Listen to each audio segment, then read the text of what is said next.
Welcome to Season 4 of my YouTube series, where I take you through life events, not only my own, but the stories of many who look like me, who look like you, people who have struggled to stay grounded in both the physical world and the spiritual realm. This season, we're switching things up. I'm focusing on the moments when Allah helped me in ways I did not expect, moments that felt nothing short of miraculous. As someone who lives with the challenges of autism, my emotions have often been one of my biggest battles. Yet in recent years, I have seen firsthand how Allah's mercy finds its way into the smallest cracks of my heartbreaks, my grief, and my confusion. Since I began writing, I have captured glimpses of these moments while they were still fresh, raw, unpolished truths saved for a time when my heart would be ready to share them. And trust me, if the time wasn't right, I would never have spoken them out loud. But now I believe someone else may need them. Someone else may need to hear how mental and spiritual struggles can be realigned into a better way of seeing reality. The stories I'll share this season are deeply personal. They are the kind of truths most people would keep locked away. But this is part of my purpose, to speak to those who struggle like I do. This is a judgment-free zone. I'm not here to condemn you, and I know Allah does not wish to condemn you either.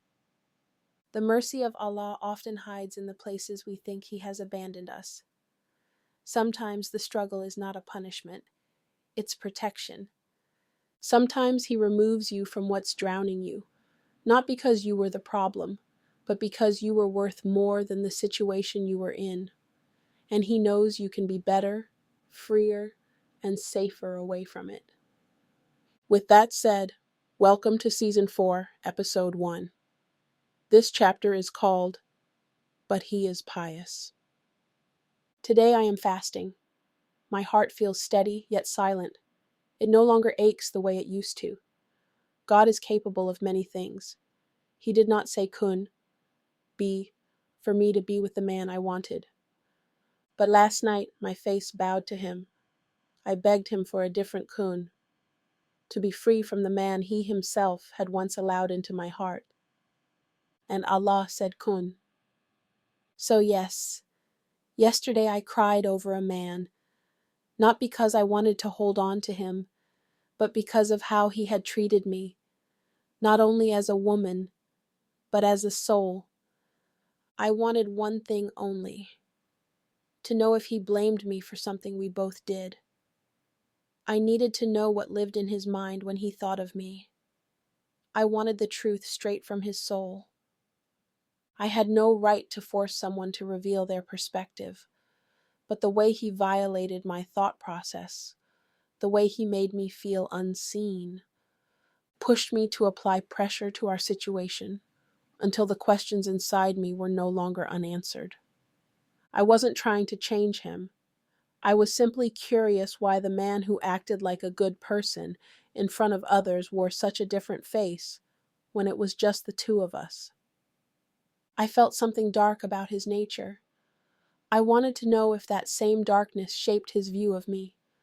The aura between us was unsettling, as if he was disgusted by me. I didn't understand it, so I decided to challenge his morality. Any human pushed hard enough will eventually break. And when he broke, he barked. He growled and fussed.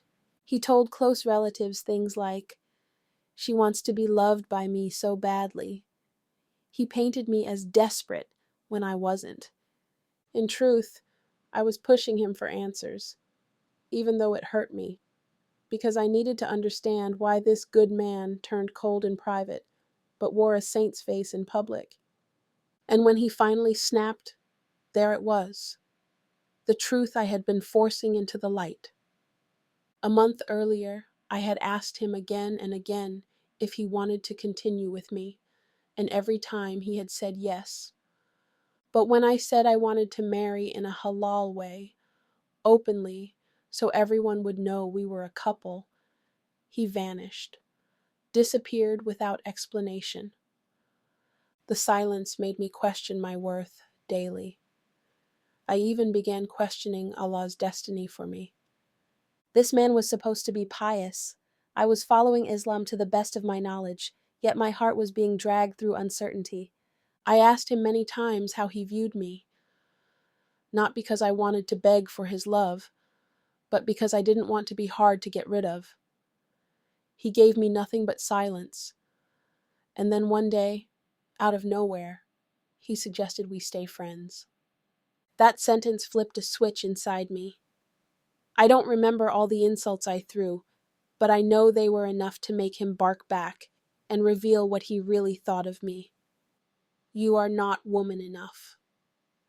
But perhaps the wife he abandoned in Africa wasn't woman enough either. To be lied to, barely supported, and left behind. Or perhaps the truth was that he had lied to everyone to climb where he was in life, building an image that was never real. Later, I would learn more about him, things that fueled my fire even further. But those details would be too intense, too close to gossip, and could expose his identity. One thing I will say, he told a mutual contact, other women look better than Nina, so why would I be with her? And yet, in private, I was woman enough for him, in the ways that served him. I came into this world fighting, risking my mother's life and my own in birth. That fight is still in me. And if it came to it, I could meet anyone at any level of pettiness. African men think they can provoke anyone, but America raised strong women. Many things happened after that between us.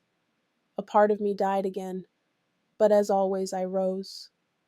The little girl inside me felt defeated and less than, and I promised myself, no man hiding behind his deen will ever make me feel that way again. I questioned myself all over, whether I would ever be taken seriously, whether people would ever understand that it wasn't my fault I was raised in a way that damaged me. My innocence was stolen before I knew what innocence was. It feels like I've been in a race towards something I can't even see the finish line of. And still in the middle of all this, I realized something. Even though I found Allah in the chaos, some part of me still wanted the world to apologize to me. I wanted life to make it right, to give me the happiness I felt I deserved.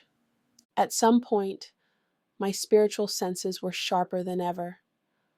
I could feel every shift in the air when he was around me. One argument bled into another. Out of frustration, maybe part joke, part challenge, I posted him online, claiming he was my man.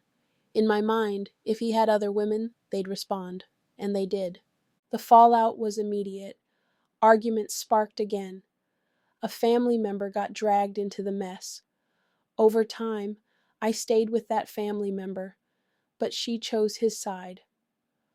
One night, close to midnight, the situation boiled over. The police were called, and just like that, I was kicked out of her house. All she had to do was defend me.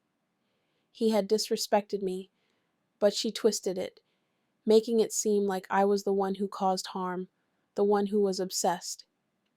In reality, I knew the difference. I remember that night, as if it's stitched into my skin. The way my tears burned in the house, the way they wouldn't stop in the police car. The officers asked me what was wrong, their voices soft with concern. I remember clutching my notebooks, refusing to leave them behind. One officer noticed and asked, "Do you go to school?" I told him no. I told him I didn't know much about life yet, that I was just learning, just taking notes as I went, that I was studying my deen, digging into Black history, filling page after page because I didn't want to forget. He listened, and for a moment I felt seen. I told him I was only defending myself, and he understood. Something so rare that it almost startled me. People think I shouldn't defend myself. They think I should just take the hits and keep quiet. But I'm not broken like I used to be. Everyone else can go to hell for all I care. I'll still stand my ground. In the car, they asked if I had somewhere to go. I said yes, and called a friend I'd only met a few months earlier. That night, he answered when I needed him the most. The cops dropped me off with my suitcase and my books. They waited until I was safe before driving away. Inside, my friend, seeing my emotional state, told me to pet his cat. "It'll make you feel better," he said. He gave me advice, and I'll never forget that night. The police, and this African-American man named Jaylani, comforting me in my lowest hour. At my friend's house, temptation sat in the corner like an open door. Alcohol. The kind of numbing I knew too well. I could have poured a glass, could have drowned in it, but I didn't. Even under the weight of everything, I felt Allah watching me. When my friend went back to sleep, I stayed in the living room. My face burned hot as I broke down again, and this time I screamed to Allah not to leave me. I could feel the edge, that place where Iman slips, and I begged him to hold on to me. There's another person in this story, but they're not relevant enough to name.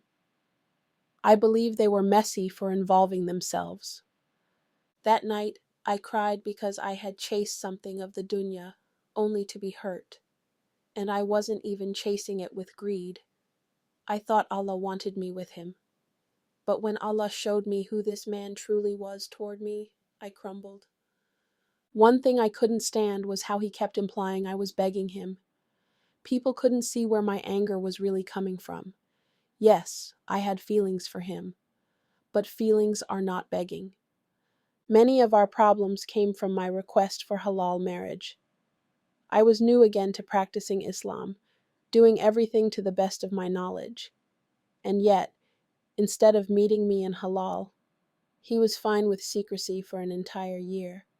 The unanswered questions burned me from the inside out. I wasn't going to let go without knowing why. Yes, he had no obligation to answer, but I had every right to ask. How am I the villain for wanting to understand why someone hurt me? If you cut me, no matter how small the wound, shouldn't I be allowed to ask why you did it? I gave him two choices. Tell me privately, or I'll make it known publicly. If I'm to be judged for my failures, then the same light will be turned on you. I can handle chaos. Him? He's new to the American life. It's now day 2 since Allah wiped him from my heart. I was at work, helping a customer, when I caught myself thinking about him. Repentance and tears had brought me back into the present, and now I felt nothing. I should have known better than to touch him, but he wore his religion like a crown, and I thought that meant purity. I had moments of weakness. Now it's over. I'm still learning Islam with conviction. I often wondered, if he wasn't new to Islam and was supposedly a good man, why didn't he choose marriage? Why allow what's haram instead? I didn't deserve this. I've even asked Allah to settle our affairs. Then something strange happened. I didn't throw away my work receipt. The total on it caught my eye. It read $235. I knew immediately Allah wanted me to read something. Quran 235.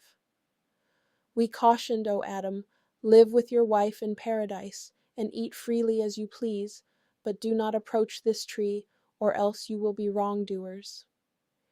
It hit me like a whisper from the unseen. This man knew his deen. He judged my body outwardly, acted like I was beneath him, yet sat at my table when it was time to eat. I thought Allah had sent me someone righteous. Instead, he disobeyed Allah right alongside me. Another receipt. Verse 562. You see many of them racing towards sin, transgression, and consumption of forbidden gain. Evil indeed are their actions. It was clear now. I had harmed myself by desiring love so badly that I assumed his religion would make him safe. Then, after selling cigarettes that day, guilt struck me again. I checked that receipt. 1084. Moses said, "O my people, if you believe in Allah and submit to his will, then put your trust in him." I remembered then. The only reason I was free from heartbreak was because I had trusted Allah when I asked for his kun. Many days passed after the receipt verses. No contact, no words, just the silence of a door Allah himself had closed. And yet, even with the man gone, a shadow lingered. I felt lonely. The old life began calling me back. The drinks, the high, the easy numbness. I started seeing them in my dreams, like they were old friends waiting for me. I remembered how they could quiet my mind, blur my pain. But I also remembered how far I had come. To betray Allah now, to willingly walk back into the same trap he had pulled me from. That would be the greatest downfall of my life. Deep down I knew, if I went back, this time I might not make it out alive. Still, the disgust in me was raw. The thought of where he touched me made me want to crawl out of my skin. I loved myself too much to feel this defiled. I couldn't even get revenge, because in the end, I had approached him first, and he had taken advantage of my gentleness. Food lost its taste. I didn't want to be seen. I didn't want to love or to be loved. Admitting that felt like betraying the child within me, but it was my truth. Lessons learned. In the months since it ended, here's what I've come to know. 1. Truly, Allah is the disposer of affairs. 2. When someone betrays you, don't become violent. Cry, put on a song, grieve them, and lay it to rest. 3. Allah sees what is done behind your back, and that's why some things never work out. 4. Sometimes you are the good that a man does not deserve. 5. Whom you assume is a righteous spouse might be hiding behind his deen. 6. Some men are intimidated by your piety and will try to break your soul so you match their level. 7. When you are extraordinary in the eyes of Allah, a man will make you feel ordinary. 8. If a relationship is chaotic, someone is hiding their true intentions, and other energies are involved. 9. Asking someone their intentions is not forcing yourself onto them. 10. You are allowed to push someone's buttons as they did to you. Just never become violent. 11. When in doubt, Allah is the root. I don't know what week we're on now, but this morning, I arrived at work around 8 a.m., driving my cousin's car so she could pick it up later. It's been days since I last wrote, and all week I've been running. I run because food no longer interests me. I run because I feel Allah may be disappointed in my actions. I run because my thoughts are too loud when I'm still. Sitting in my car before clocking in, I watched the birds. For a moment, life stood still, and then I felt it again, the urge to keep moving. I run because I feel unattractive. I run because I'm neglecting my prayers. I run because I want to leave town and all my problems with it. I run because I didn't deserve my childhood. And I run because drugs cannot be my final answer. I run because I'm choosing me. If I stop running, the dunya will consume me whole. The spiritual disappointment I experienced was both intense and humbling. This should never have been a lesson I needed. The haram connection reopened doors to the world I had already closed. Spiritually, it was devastating. not just because of the man, but because of what it did to my relationship with Allah. I found myself disappointed, not just in him, but in Allah himself. I had made dua for him. I had begged Allah to make it work. And when it didn't, I asked, what was the point? Shame burned me for even thinking it. I dared not say it aloud because how dare I be angry with Allah, but the battle was inside me. I was also disappointed in myself for not being strong enough to make the right choices. I'd been so confident that Allah had healed me, that the new man wouldn't hurt me, but instead, he picked at scars Allah had already healed. I remember always wanting to step inside the masjid after we sinned. I remember crying the next morning, feeling I had betrayed my younger self, the girl I had worked so hard to heal and protect. I was overwhelmed, disgusted with my choices, afraid that my repentance might not be enough. The 3 a.m. prayers. Months earlier, I had never missed tahajjud. I would pray in the last third of the night, asking Allah to remove jealousy, malice, and envy from my heart. And then I met him, and suddenly I knew jealousy in a way I never had before. Every little thing he did triggered it. I felt the presence of other women before I even had proof. And then there was the wife in Africa. Malice crept in, too. When his judgmental nature pushed me too far, I found myself wishing the worst for him.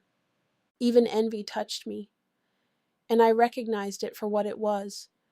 Everything I had prayed against at 3 a.m. seemed to be rising within me all at once. In the midst of all this, Allah witnessed me at my strongest, praying, fasting, pleading for guidance. I even made dua for this man, and still, nothing improved. Instead, Allah peeled back the curtain and showed me who he truly was. He was the cause of so much of our difficulty. He judged me harshly, yet lacked the very perfection he demanded. He moved with manipulation, while all I ever offered was honesty. Yes, we were both wrong, but only one of us relied on Allah to learn how to forgive, to understand human nature, and to keep Iman intact while still caring for the other. I'll see you next time on my next reflective episode, where we'll talk about spiritual grounding and how Allah is always in the details of your life.